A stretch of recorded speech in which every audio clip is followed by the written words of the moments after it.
سوال یہ کیا گیا ہے کہ اگر سحری کے وقت روزے کی نیت نہیں کی تو دن میں کب تک نیت کر سکتے ہیں، اور اگر بالکل ہی نیت نہیں کی تو کیا حکم ہوگا؟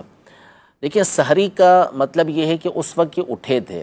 اگر اس وقت اٹھے تھے اور باقاعدہ کھانا کھایا تھا، سحری کی تھی، تو اس کا تو مطلب یہ ہے کہ وہ روزے کی نیت کر رہے ہیں، اس لیے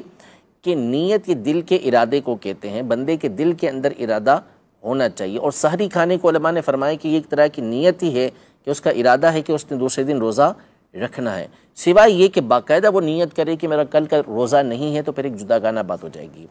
اب اگر سحری میں اٹھا ہی نہیں بندہ، یا اٹھا لیکن اس نے سحری کی نہیں، ایسے ہی وقت گزار لیا اور نیت اس نے کی نہیں، اب اگر یہ فرض روزہ ہے جیسے رمضان کا روزہ ہوتا ہے یا نفل روزہ ہے،